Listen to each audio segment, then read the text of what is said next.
It is April 23rd. I'm on live right now. It's halftime between Kings and Warriors. It's game 4. It's a must-win for the Warriors. We're at home. I said we. We're at home.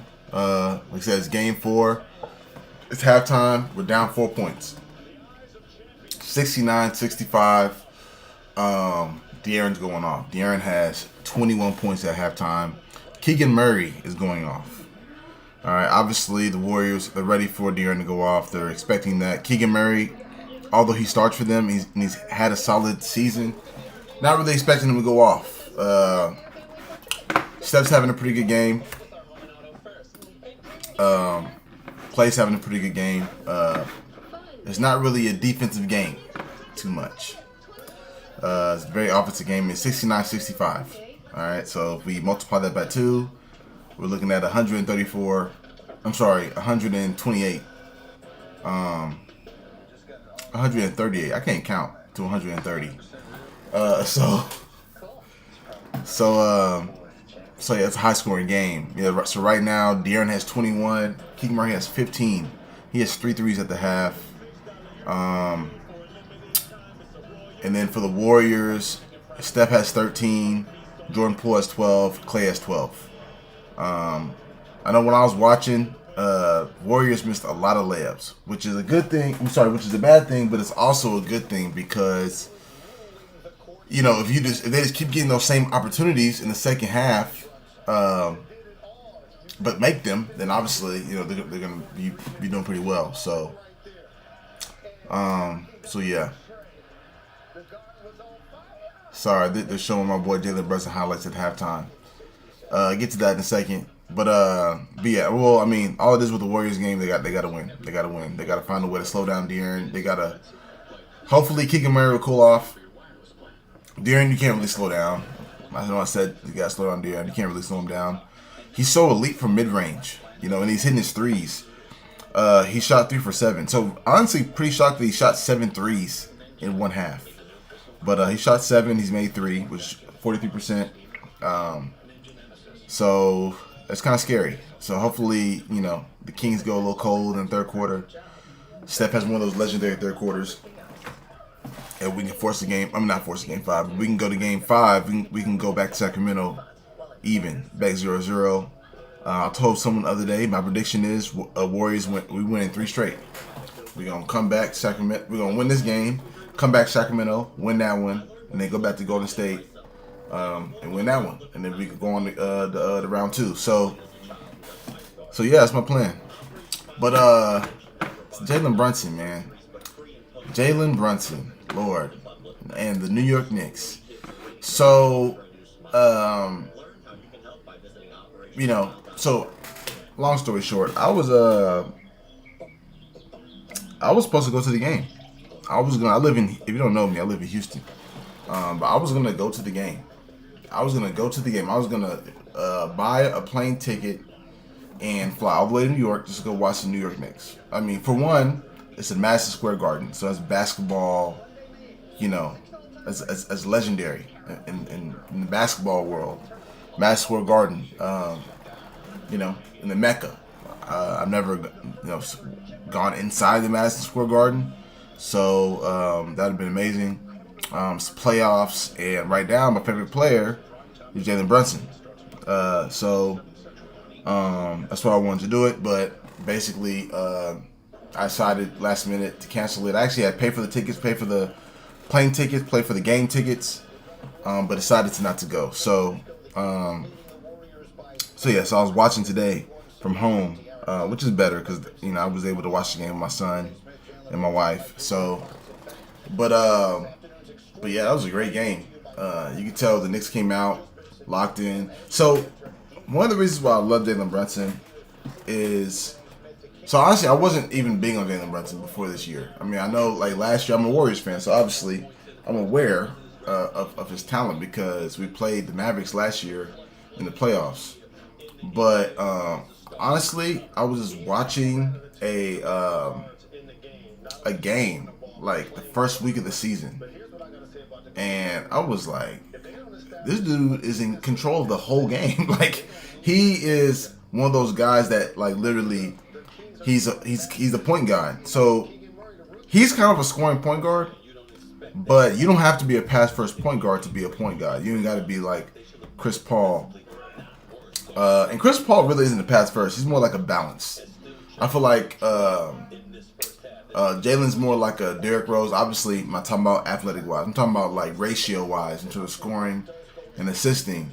But he's obviously he's not as talented as D Rose, but he's probably a better on the court leader.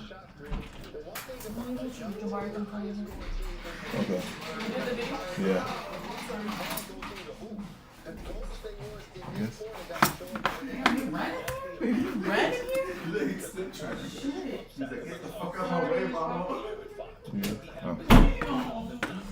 Anyways,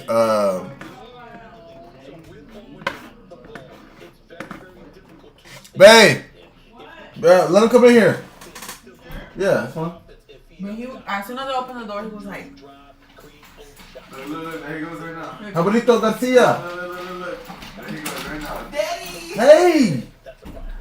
You! I'm gonna put this over here so you're not. What's up, man? This looks sick.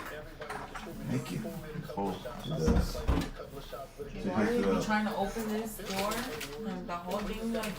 Oh yeah, yeah. Luckily he was in there. It like fell on him, but it fell on the walker, not him. yeah. I like that shirt on him. That's a cute shirt. It is. It's very you too. Very you. So I like it. It's cool. What's up, Papacito? Hey! Well, let me know if you need anything. Look at that thick ass baby. Swole. Sorry, babe. You good, baby? You gonna close the door? Huh? You gonna close the door? No, I was just gonna let him like go out, do whatever he wants. Okay. You want me to close it? I guess keep it. I don't know. It's a little awkward. All right. Where was I at? But anyways, Jalen Brunson's a really good leader. Sorry, I got my boy Jabari up in here. And so that was evident when I went to go. When I watched that first game during the regular season, and then also I just saw just how skilled he was. His footwork is super advanced. He gets in the paint at will off of 2 feet. Like, it's hard stopping him from getting in the paint because even though he's not super tall, he's strong, and so he's only like 6'1", but he might be 200 pounds, which is heavy for a basketball player. And so he posts up little guards. Like, he loves whenever he gets a mismatch on either Darius Garland or Donovan Mitchell. And Donovan Mitchell ain't just a little dude. You know, he's like lean, swole, but Jalen Brunson has a little more weight on him. So he can post up smaller guards, even though he's not super tall with his weight. He can fade away. He can obviously finish off at 2 feet. He can step through off the right, step through off the left. He has a very elite floater, especially going left off of either foot or 2 feet. And he has mid-range pull-up. So his mid-range game is like complete. And then as the season went on, he started shooting better from three. At the beginning, he was shooting probably like 37, which is not bad. But I think he ended the season shooting like 41, and that's really good. So, and then obviously the Knicks started winning games, and so I was like, I like the way this guy plays. And then I just kind of fell in love with this play style. Excuse me. And he simmered Julius Randle ass down. Because somebody need to, because for some reason he thinks he's just the best bad shot taker in basketball, which he probably is. And so he kind of tamed that team, made him a better team, and then obviously he had a all-star season, even though he didn't make the all-star game. He finished averaging 24 and 6. So that's just me and my Jalen Brunson spiel. But anyways, going to today's game, the Knicks were already up 2-1. On the Cavaliers. They won game 1. They got their ass whooped game 2 in Cleveland. Then they came back and won game 3 in New York, whooped Cleveland ass. And then today they had a very important game 4 because just like I told, never mind. So it's super important because, man, what you doing?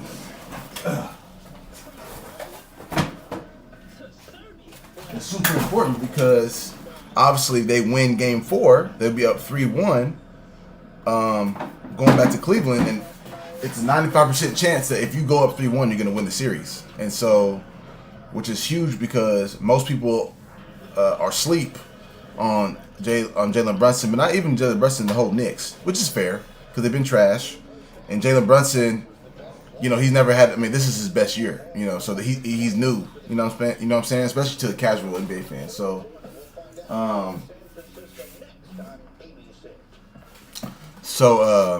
so yeah, I'm just super impressed by him. But today was a very interesting game because Jalen Brunson did not come out the game. I think he sat. I don't think he sat at all in the second half. In the first half, he sat the first 4 minutes, maybe first 5 minutes of the second quarter. But besides that, he played every minute. I know he played the entire fourth quarter. I'm pretty sure he played the entire third quarter, and then the first quarter. But yeah, because I was really worried. So the Knicks were up about like 10 at halftime, and then the Cavaliers made their run in the third quarter. And I think Jalen Brunson put the Knicks up like 1 or 2, going to the fourth with a 3. And then fourth quarter started, and he was still in. I was like, what? You're not giving him a break? But, it's Tom Thibodeau. He don't give people breaks. And so I was like, I don't know. And if you watch Jalen Brunson, although he's not, super fast, can't jump super high, and he's not that big, besides him just having really good skill, he's also impressive because he's a really good point guard. Like I said, he's a point guard, meaning he don't turn the ball over. He makes good decisions. But he was turning the ball over in the third quarter, and I was like, maybe because he's tired. But I don't know, man. He pulled his pants up and he ended it like a dog, and he played that entire fourth and hit some big shots. He finished off with 29 points, 6 assists, 6 rebounds. You good, buddy? Let me see. I'm trying to see his turnovers real quick. He had 4 turnovers, which is very uncanny for Jalen Brunson. But he still shot the ball well. He still shot 50% from the field, 56% from three-point line, 100% from the free throw line. Like I said, 6 rebounds, 6 assists, 29 points. So, I mean, he's that guy. I feel like, in my opinion, obviously I'm biased because I'm a huge Jalen Brunson fan. I think Jalen Brunson is a bona fide star. Not superstar, but he's a star. I feel like he surpassed. This series has, to me, given him the right to pass up Darius Garland in point guard conversation. I feel like, he's up there with Trae Young. I'm not going to lie. I'm going to be honest. I think he's up there with Trae Young because, I know obviously Trae Young made the Eastern Conference Finals, that first year they made the playoffs. But right now, Jalen Brunson's on another level. And this season, I feel like Jalen Brunson's had a better season than Trae Young. I know stats, Trae Young's still beating him, but if you talk about, like, impact on your team, winning, like, just doing what matters, because stats is not the only thing that matters. In the eye test, Jalen Brunson to me. So that's my Jalen Brunson spiel. But I will say, I got to give my boy, I got to give RJ Barrett some credit. I'm a big RJ Barrett hater just because he be selling. He's like a real estate agent because he be selling, man. Lord. But he hasn't been selling his last 2 games. Game 3, he had 19 points. I know it don't seem a lot, but the Knicks only scored like 90-something. And he shot well from the field. He had a great game. And then today, he had 26 in the playoffs. He shot 50%. He could have had 30 if he'd have made all his free throws. But he was big because, and I'll get to Julius Randle in a second, but Julius Randle didn't play much. He only played 28 minutes. And so we needed somebody, because I said, like, Jalen Brunson was not really playing well in the third quarter. And the Knicks needed someone to stop the bleeding and help them in the fourth quarter to, exceed the lead. But RJ Barrett played very well. Josh Hart, play with heart. That's what he does. Mitchell Robinson and Isaiah Hartenstein were extremely impressive. They combined for 13 points. Hartenstein only had 1 point. But they combined for 4 blocks, 2 steals, and 19 rebounds. And 3 assists. So that's big for your 2 centers. Huge. In my opinion, this series, besides Jalen Brunson, obviously, and RJ Barrett coming up the last 2 games, the bigs for the Knicks have been outplaying the bigs for the Cavaliers, who supposedly highly touted, you know, Evan Mobley and Jared Allen. So yeah, this is big time. But last thing I said before I get off of here, Julius Randle. So in my opinion, so even though I've been low on RJ Barrett, the last couple of days I've been thinking about a trade that the Knicks need to make to get to the next level. And honestly, since RJ Barrett is young, and I feel like he still has some hope, I feel like the Knicks should get rid of Julius Randle. Now, obviously, that's very difficult because how many teams want a volume shooting, undersized power forward that is inefficient and kind of selfish? Like, I don't really know how many teams want that. You know what I'm saying? So, but I don't want him on the Knicks. So, I honestly, I really hope that they can make a trade happen for Julius Randle. Because, honestly, I'd rather the Knicks just start Obi Toppin. The Knicks start Obi Toppin, RJ Barrett, Jalen Brunson, Mitchell Robinson, and Josh Hart or Quentin Grimes. You know what I'm saying? Because I don't think the Knicks really need Julius Randle. And I mean, obviously, if they could trade up or like trade for someone, you know, somewhere near his capability at the forward spot. I don't know, but I mean, there's a dude on the Pacers who really not a lot of people know of, who I think is a really good young big. Is Jalen Smith. Jalen Smith. Hey, the Pacers want to take on Julius Randle. Hey, cool. Hey, give the Knicks Jalen Smith. But I'd rather the Knicks have like a Aaron Gordon type player, man. You know, someone who's just gonna play hard, set good screens, but can shoot as well. You know, at pretty much all 3 levels, athletic. You know, just plays hard. You know what I'm saying? Like, Julius Randle he thinks he's someone who he isn't, and you know, it is what it is. But that's really all I got, man. Because me and Jabari got plans. You feel me? But